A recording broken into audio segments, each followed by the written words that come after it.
Avon Resources Limited is a gold exploration company with significant projects in British Columbia and the Yukon. Trading on the TSX Venture Exchange, symbol ABN, and the OTCQB, symbol ABNAF. Surrounded by world-class gold deposits and mines, Avon's 23,000 hectares Forest Kerr Gold Project is located in the heart of the Golden Triangle in northwestern BC. For more information, visit us at avonresources.com. You're listening to HowStreet.com radio, available online at TalkDigitalNetwork.com. Welcome to HowStreet.com radio, the online source for market opinions. Here is Jim Goddard. My guest is home ownership consultant Ross Kay from the wealthyhomeowner.ca, Canada's authority on home ownership. Welcome back to the show, Ross. Hey, and thanks for having me back, Jim. Ross, you sent me this very interesting headline, 1.3 trillion in home equity wealth gain in Canada. How's that possible? Wait a sec. There was a question mark at the end of that, wasn't there? Yes, there sure was, because I'm questioning that. And where did that headline come from? Well, let's see. What did the Canadian Real Estate Association today announce? They announced that the average price had increased 18% year over year in the middle of a recession. They announced that prices had gone up 18% year over year on average. Now, if you do a Google search, house prices Canada, and you click the news button, you're going to see every newspaper across Canada bought into this scam. We're talking $1 billion of taxpayer-funded CBC puts out the fake house price news that the average price jumped 18% year over year. As we say, Jim, you can't make this stuff up. Get out a calculator, folks, because for the rest of today's show, if you got a calculator or your smartphone, open the calculator app, because here's how it works. There are approximately 15 million homes in Canada today. Now, I'm not going to break it down into which ones are rented, which ones are owner-occupied. I'm not going to break any of that down. Let's just go with a $15 million calculation for the sake of the argument. Okay? Now, multiply that by, I don't know, let's say $80,000. What's your total, folks? What's your total? What is the number that you're looking at in that calculator right now? You're looking at a number, if I told you the exact number, if you can go back and check the Korea chart, okay, of $1.3 trillion. What the Canadian Real Estate Association says, and what for some strange reason, every economist, every newspaper reporter, every housing analyst in Canada believes, is that home equity growth in Canada was $1.3 trillion over the last year. And that increase in wealth happened in the last 4 months, 5 months of a recession, a lockdown from COVID. The absurdity of the commentary, Jim, goes beyond reason today, because people are actually saying this as if it's real. And it's the press is where I'm really having a hard time with, Jim, because it's their responsibility to tell the public the truth. It's their responsibility not to release fake news. We already have a big enough problem with down in the States where where some of the news may be fake and some of the news may not be fake. We don't need it here in Canada with the largest asset class in this country. Where was CMHC's Evan Siddall today? Where was he? Where is the news report where he's not out there with Tiff Macklin for the Bank of Canada and Christina Freeland from the Finance Department out there exposing the Canadian Real Estate Association as a fraud? Think about it, folks. Think about the absurdity of this comment. They want you to believe in the last year the average price has increased 18%, and that's got something to do with house prices. It's insane what they think you're going to believe. Now, I understand, okay? I understand. Listeners here have grown up listening to the Canadian Real Estate Association, CMHC, bank economists, realtors, their parents, everyone else who has told them that, yeah, you can listen to the Canadian Real Estate Association. I understand that. But I'm asking you now today to get your calculator out. Because this is what I can tell you. Between March and August of this year, okay? Between March and August of this year, the Canadian Real Estate Association, so between the end of March, so starting April 1st till the end of August, in the month of April, the Canadian Real Estate Association told everybody the average price was $488,000. That's what they told everybody. Oh, woe is me. Housing market crashed. COVID's knocking it out of us. Oh, just terrible things are happening with the housing market. Oh, guess what's happened as a result of that? Well, the ministry decided that they weren't going to institute the latest mortgage qualification change. They held off on that change that was supposed to take place on April the 1st. Now, 4 months later, at the end of August, the August average price is $586,000. They want you to believe that between April and August, those 4 months, okay, between those 4 months, between the end of April and the end of August, the average price has gone up $98,000. Now, folks, this is what I'll tell you. I can show you a spreadsheet today where I can show you how I can make a 20% house price gain over 4 months happen without house prices changing 1 penny. And all I have to do is in April increase the share of sales that is taking place to first-time buyers. That's going to drive the average selling price in April down to where it was, $488,000. And then what I'm going to do is tell you that the current sales chain is 1, 2, 3, 4, 5 links long. There's 5 links in the sales chain. And I'm going to tell you, just for the sake of this demonstration purposes only, that it takes 5 months for the sales chain to go from that change recorded in first-time buyers to that increase moving all the way towards the most expensive homes in the city. Because you got to remember, when a first-time buyer is an A, he buys a first-time house owned by B. B buys C. C buys D. D buys E. And E buys F. Now, there are certain places where only Fs are sold. Now, Fs are sold because usually it's foreign buyers in Vancouver. That B, C, D, E sale don't take place, only the F. And when only the F happens without the other 4 sales, that magical average selling price jumps up. Same thing happens when a buyer moves from Toronto to Burlington, my hometown. If a homeowner in Toronto who has a $1 million townhome sells their $1 million townhome in Toronto and moves out to Burlington and buys a $1 million beautiful single detached home, B, C, D aren't included in the sales mix. As a result, that one sale skews the average selling price. But that's for another day, because that's how complicated real estate stats actually are. Let's go for the simple math. The simple math of a 5-link sales chain that takes 4 months to be finished. In other words, a first-time buyer buys in April, and then there's one trade that takes place each of the next 4 months. Well, remember, folks, I told you that in April, there was a boost in the share of sales to first-time buyers.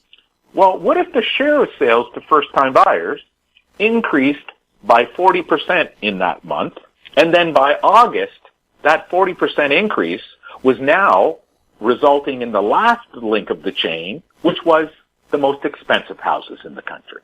You can sit there with your own calculators, and you can see how that moves.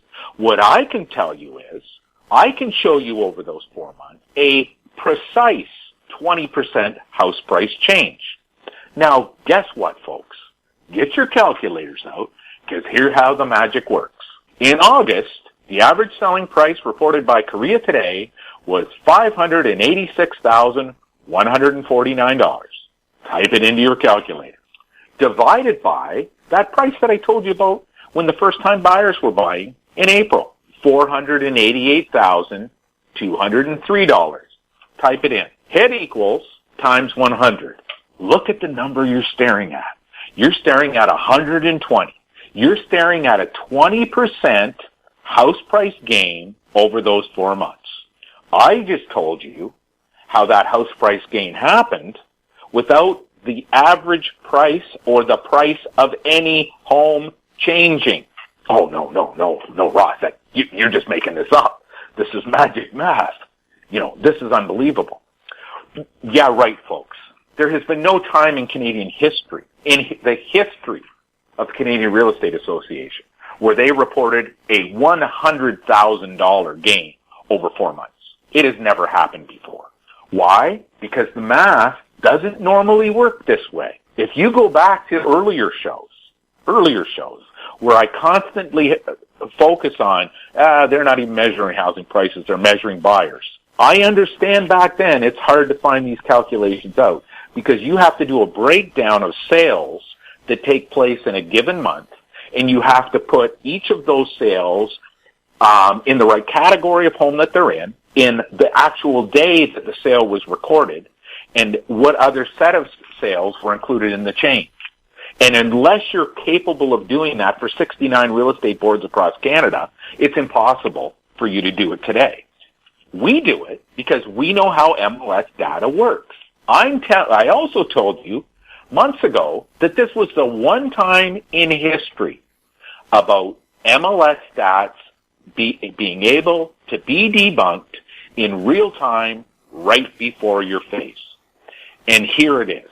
You have a 20% increase in average price from April to August. In other words, the end of April till the end of August, 4 full months. That all you have to do is do a spreadsheet that includes 5 different categories of homes, and all you need to do is change in April, add an additional 40% of the sales. The share of sales going to first-time buyers is 40% higher than what it is today, and the share of sales going to luxury class homes in April is 40% less. You can leave the 3 numbers in the middle the same for the whole 4 months. Now reverse those numbers in August. Your share of sales now in first-time buyers are 20% or 40% lower than what the share of sales in C, D, and E were. And your sales that took place in E and F, the highest price homes, they are now 40% higher than what C, D, and E were. When you do those 2 numbers, you can play with the numbers all you want, okay? Play with them all you want till you get that perfect 20% gain, because I'm telling you, you can do it. What I'm saying is play with the numbers is you must use the exact same 5 categories of home, what the average was for each one of those links in April, and you must use the exact same price for each one of those links in August. And you can do that and come up with a 20% increase. That, the Canadian Real Estate Association, has everyone believing today is true. Folks, housing prices do not go up in a recession. The pattern I have just explained to you repeats itself over and over and over and over again. It has since 1980 forward. This pattern is normally hidden because sales are not shut down in the month of March and they don't resume in the month of July. That has never happened before. This is the very first time in history that this has ever happened in real time where you can see it. I can see when I'm looking at the data before me as I'm speaking to you today, everything that I just talked to you about. And when I click on the MLS house price pyramid, I can show the 20% gain without house prices changing 1 penny. All I did was I moved gradually with each passing month. The share of sales increased to increasingly more expensive homes until in August, the share of sales is now 40% higher than what it is in the 3 middle classes of homes for the most expensive homes. And the share of sales in the cheapest homes is 40% below. This is how the MLS house price pyramid is built. It's built this way to allow real estate brokers to earn commission. That's the only reason it's built this way. It's built this way way back in the 80s, way back in the 70s and 80s, where you needed to show house price change in order to get commission. Okay? You needed to show that to the customer. You don't need to show it anymore today. It is a fraud. It shouldn't have gone on. Greg Klump, when he was hired by Korea, he believed what he was told, which is, oh yeah, housing prices really change. Here's the stats. Calculate them. He didn't understand that some months, sales from the previous month are included in this month's sales, and in other months, sales from the next month are actually back counted into this month's sales. He had no idea what that is. Obviously, the realtors who are out there talking about the housing market don't understand it either. Because I have just explained to you how I got a 20% average price change over the last 4 months, exactly the same the Canadian Real Estate Association reported, but I did it without housing prices changing 1 penny. No. When StatsCan comes out with their net wealth for the second quarter of 2020, when they come out with that calculation months and months from now, it's going to have to record the net gain in wealth of Canadians was 1.3 trillion. Because throughout history, or at least for the last 30 years, StatsCan has used the Canadian average selling price to determine what the value of residential real estate is. When I woke up and found this was happening in 2013, I couldn't believe my ears. No professional economist is this incompetent, I thought. There's no way these people actually believe Greg Klump. If Evan Siddall is out there listening today, if Tiff Macklin is out there listening today, if Christina Freeland is out there listening today, I got a spreadsheet for you. I got a spreadsheet sitting right here that I'm looking at right now where it actually shows a 20.13% change. Okay? It's showing me a 20.13% change. I believe Korea's reported a 20.03% change. Okay? I know that there's a few sales that were, that took place in August that are actually going to get reported in September. But for the sake of 0.1%, I'm not going to argue the case. This is the one opportunity that CMHC, Bank of Canada, OSFI, the Minister of Finance has to debunk the Canadian Real Estate Association. I just told you how to do it. I'm looking at the spreadsheet right here, right now, with the exact same house price categories in those the 2 months, April and August, and I have a 20% house price gain without those category prices changing 1 penny. We'll have more with Ross Kay right after this. Engineer Gold Mines is focused on the exploration and development of the historic high-grade Engineer Gold Mine situated 32 kilometers southwest of Atlin, British Columbia. Engineer Gold Mines is fully permitted for surface and underground exploration with the drill program now underway. Engineer Gold Mines Limited trades on the TSX Venture Exchange, symbol EAU. For more information, please visit us at engineergoldmines.com. Value from success, growth in discovery. Golden Arrow Resources is a well-funded gold-copper exploration company with proven management and prospective properties in Chile, Argentina, and Paraguay. Golden Arrow trades on the Toronto Venture Exchange, symbol GRG, on Frankfurt, symbol G6A, and the OTCQB, symbol GARWF. For more information, visit us at goldenarrowresources.com or call Sean at 778-686-0135. Welcome back. We're speaking with Ross Kay. Ross, a few months ago, CMHC issued a forecast telling us that we would be looking at falling home prices. What the hell happened to that forecast? What the hell? Exactly my word. This is a typical trap that organized real estate sets for economists over and over again.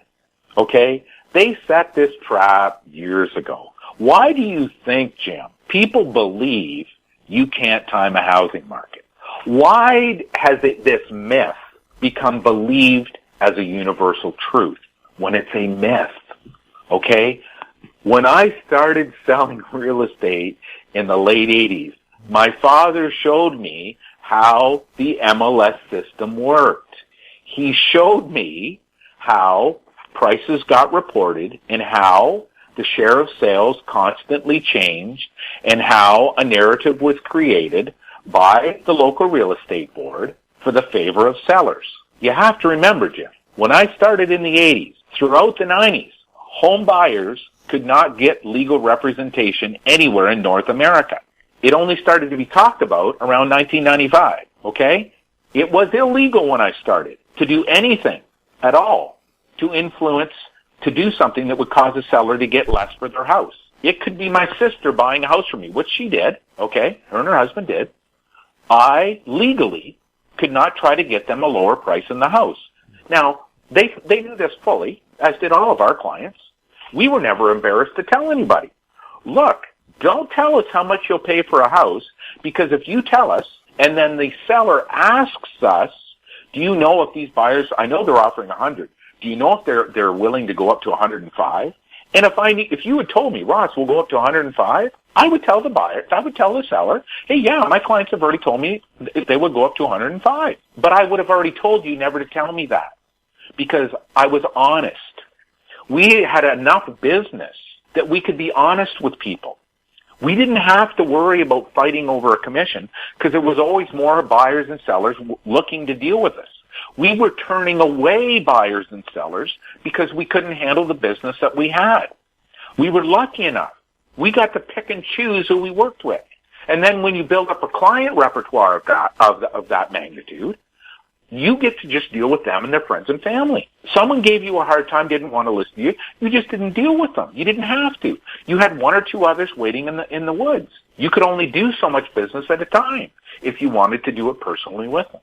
CMHC's forecasts were wrong the day that they released them, because they didn't foresee what was going to happen with the real estate market, like we had just discussed in the last section. Okay, go back and listen to the last section where we debunked the $1.3 trillion gain in wealth. Review what we talked about, the calculators.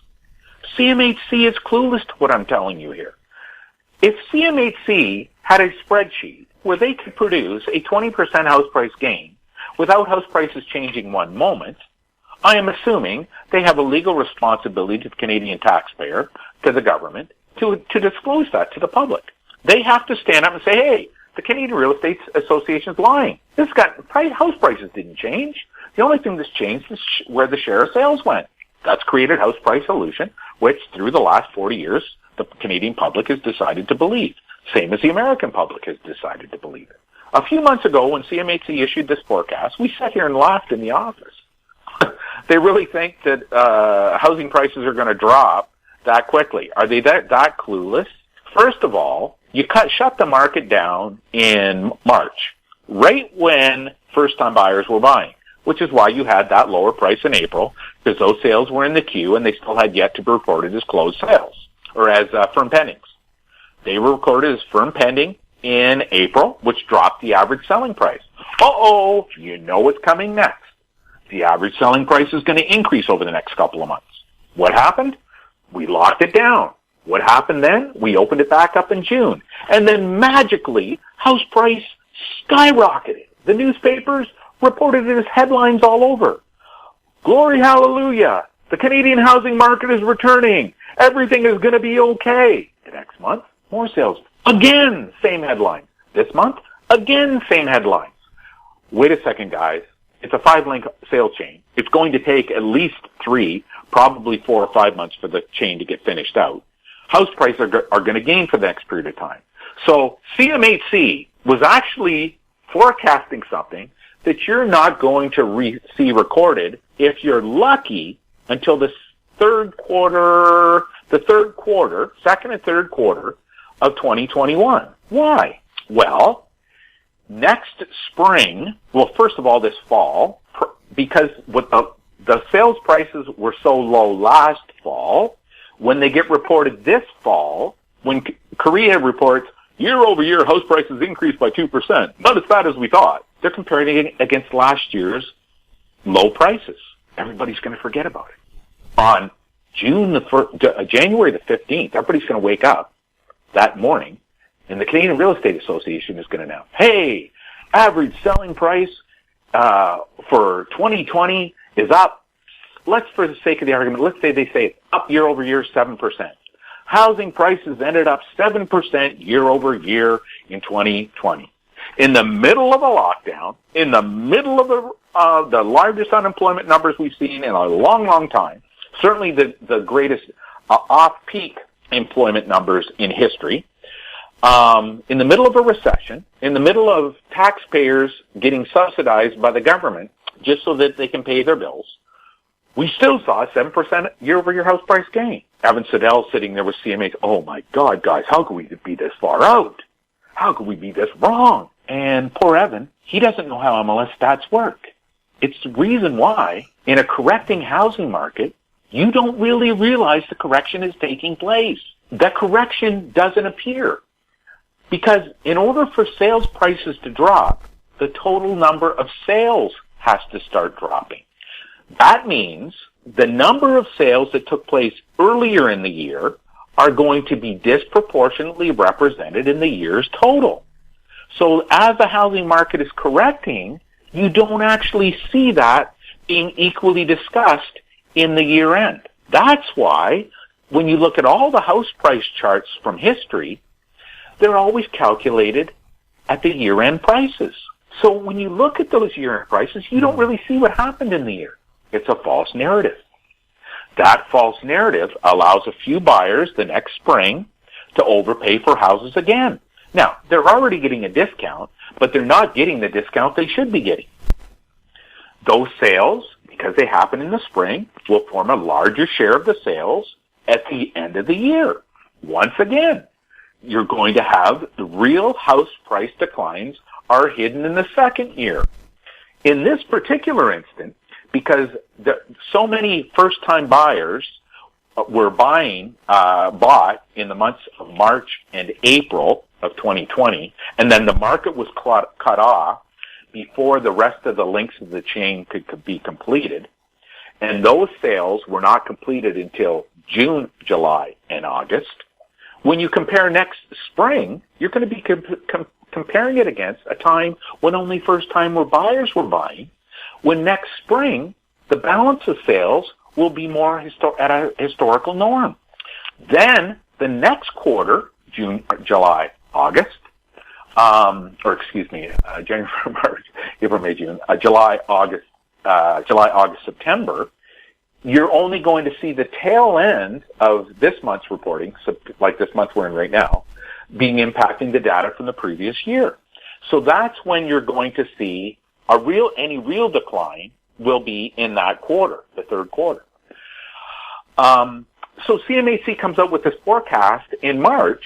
We expect housing prices to correct 10% in the next year. Well, guess what, guys? Next year is next March. Canadian Real Estate Association is going to say, you can't time the housing market. You can't believe CMHC. Nobody can forecast house price changes. You need to just listen to your realtor because they're the best source of local information about the housing market. Folks, CMHC fell into the trap. A trap set for them years ago. A trap that they have continually fallen into for the last 30 years. It's a trap every single bank economist in Canada has fallen into. You can go to those bank websites, I am sure, today. And I haven't checked. We'll check tomorrow. And you can see they're going to be issuing housing market reports bragging about the $98,000 increase in price that has taken place from April till August. They're going to be bragging about the 18% year-over-year gain reported by Korea. They're going to say, how is this possible? But it happened. Looks like things are not going to be as bad as what they really are. Folks, if you haven't been through this before, you're about to get a wake-up call that you've never had. I have been through this before. I have watched as families have been destroyed in a housing correction. There are some of the number one sales reps in this country today who were brand newbies back in the late 80s, early 90s, who themselves were wiped out from the housing correction from back then. The reason why people make the decisions that they make is because they listen to CMHC, They'd listen to the Bank of Canada. They'd listen to the Minister of Finance. They'd listen to the bank economists. They'd listen to their local realtors, who are supposedly all the experts. Yet none of those people could explain to you what I just did. We'll have more with Ross Kay right after this. Media recognition from Bloomberg, Reuters, recycling trade publications, patented process for 100% recovery of critical metals, including cobalt, lithium, nickel, manganese, aluminum. American Manganese is focused on recycling lithium-ion batteries for electric vehicles. American Manganese trades on the TSX Venture, AMY, the US, AMYZF, and Frankfurt 2AM. For more information, visit AmericanManganeseInc.com or phone me, Larry Ray, at 778-574-4444. Don't miss out. Stay informed. Receive the HowStreet.com weekly recap with thought-provoking podcasts, radio, and articles delivered to your inbox. Sign up for the HowStreet.com weekly recap on our homepage at HowStreet.com. Welcome back. We're speaking with Ross Kay. Ross Patrick, a longtime listener from Brampton, Ontario, has a long question, and here it is. They're a couple, aged 52 and 47. They're empty nesters. They're living in a basement in Brampton that they're renting. They earn over $165,000, and $100,000 of that looks pretty much guaranteed, even if layoffs hit them. They're willing to move to Cambridge or Kitchener, buying around a $550,000 home, and they're asking, should they wait and see how the market reacts once the deferrals and the CERB come to an end? In other words, will prices fall and become more affordable for them, Ross? Okay, so these people are talking about Kitchener, Cambridge. Okay, so Kitchener, Cambridge. So you have to understand, first of all, what's going to happen in Toronto is going to be totally different than what's going to happen in Kitchener or Cambridge. Okay? You're already seeing it happen. So what happens when wealthy homeowners in Toronto are able to move to Kitchener and keep their job? They're not going to have to commute anymore for the sake of the argument. What happens if a wealthy homeowner in Mississauga decides that they're going to cash out, that they're going to move out to Cambridge and Kitchener? What happens then is you're going to have those people buy a higher category, more expensive home in those neighborhoods. And as we mentioned early in the show, the sales chain is you're only going to be looking at the last couple of links, or maybe even the last link. So the sales, the links that happened before, which naturally hold the average down, are not going to be appearing in the stats with the same amount of frequency that they were now. This gives your local real estate board an opportunity to create house price illusion, which they will do by showing, house price, we're not taking the same hit that they're taking in Toronto. Now, if this sounds familiar, it's because it is familiar. Because you heard this not too long ago, even in Ontario. You certainly have heard it in British Columbia, where you heard the Fraser Valley Real Estate Board was not as slow as what the Vancouver Real Estate Board was. And that's because when wealth transfers from one city or even one neighborhood to another, the houses that are being purchased changes. As we've said in the show millions of times, well, not millions, but thousands probably, house prices don't actually change in 30 days. They don't change in 60 days. They don't change in 90 days. I mean, come on, folks. If only 15% of the listings that are on the MLS system sell this month, and 15% sell next month, and 15% sell the third month, even if no new listings were added, that still means you can buy 55% of the homes 3 months from now for less than what you'd have to buy them for today, because sellers are going to adjust their price because they couldn't sell. Housing prices don't go up in a month. It's impossible. It's never happened in the history of Canada. But what does happen is the transfer of wealth into different categories of homes. So if you live in Kitchener and Cambridge, it will take longer for the correction to be recorded there in this particular situation, because there are wealthy homeowners, existing homeowners, in cities or within Toronto or close to Toronto, who are probably going to be moving out into your neighborhood. And they're probably going to be buying that $500,000, $600,000, $700,000 house, which is normally difficult to sell out in those neighborhoods. In order to get a $700,000 house to sell, for the sake of the argument, in London, Ontario, you have to have another 4 sales take place before that more expensive home is sold, normally. Because you got to remember, people in London won't carry as big a mortgage as they will in Toronto because their incomes are lower. The average income, median income of a homeowner, or a home buyer, excuse me. So when we're talking Kitchener and Cambridge, it really depends on the price category of home that you're going to buy. And you have to understand it's going to take a while for those prices to show the same correction that's going to be shown elsewhere. This is across the country. It always happens this way. You've got your prime city, which in Ontario it's Toronto. In BC it's Vancouver. It's sort of Calgary, Edmonton shared in Alberta. And in Ontario, you can see, for the sake of the argument, in the section of the province where Ottawa is located, Ottawa is another city, and Hamilton's another city, and Windsor's another city. These all take a while till the change that is taking place in those cities gets recorded in other cities because people move out. You've seen newscasts across the country about crazy sales in cottage country. Well, what's crazy sales? If there was 100 sales that took place there last year, and there was 120 sales that took place this year, that's a 20% jump in sales. Okay? In small markets, a few extra buyers, wealthy buyers coming in from another place, another part of the country, another town, or if they were foreign buyers like happened in Vancouver, the skewing of the average selling price naturally takes place. So you got to account for that. But my advice to someone like this is the amount of money you're quoting, you make way more than enough money that you need to own a $500,000 house. On the guaranteed number that you're talking about, $100K, $500,000 is a joke for someone who makes $100,000 today. There are brand new builders in those cities right now who you can buy a brand new house for that price point. Those builders' quality, the quality that you're getting for your money, is far superior to what you get in the resale market. So you have to take that into consideration. You got to take into consideration you probably can secure a 1.8% 5-year mortgage rate.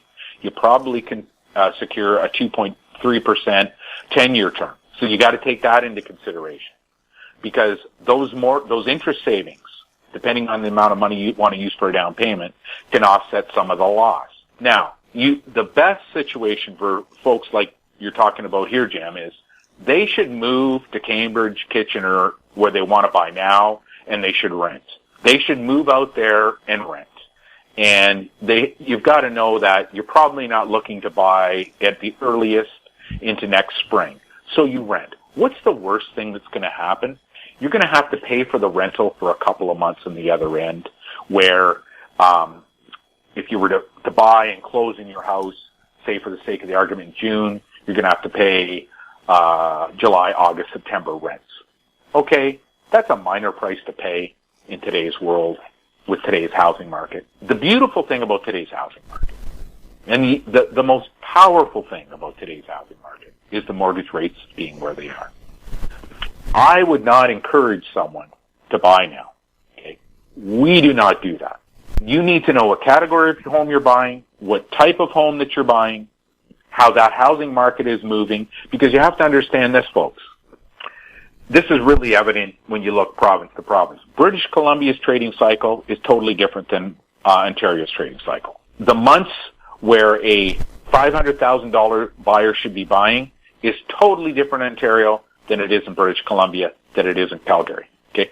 Totally different. And in Montreal, Quebec. Totally different months of the year. Okay? In other words, to get the highest quality for your home buying dollar, there is a peak month in each housing market where you should be buying. Okay? Because you have the biggest amount of inventory in the price category that you're looking at available to pick from. It makes no sense to go and buy into a housing market today where you have maybe 3 homes to choose from, when 6 months from now you can go to a housing market that you know is going to have 20 homes for you to choose from. You always get a higher quality of home when you have 20 homes to choose from. So my answer is sort of long. It's sort of different, Patrick. what I would say is you folks are in a rare situation. I understand you got a constrained life living in a basement in Brampton. I feel sorry for you.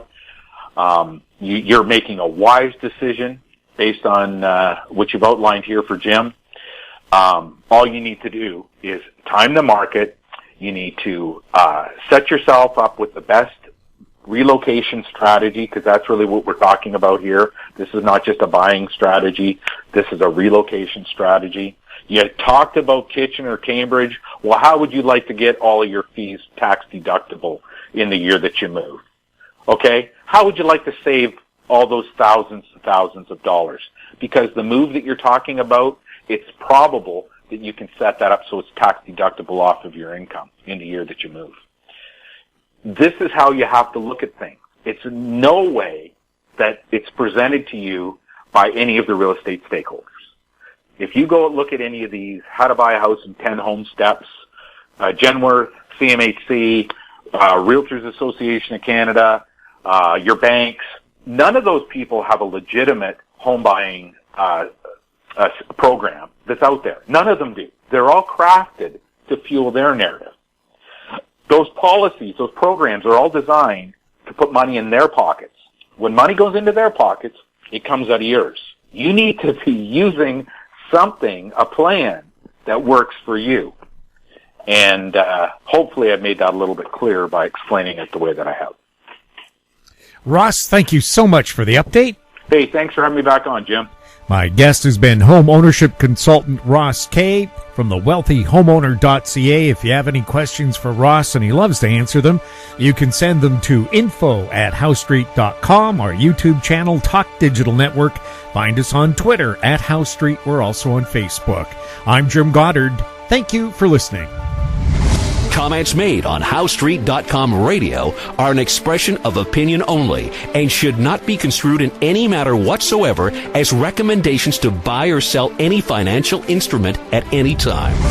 Available online at TalkDigitalNetwork.com. HouseStreet.com radio is a production of House Street Media Incorporated.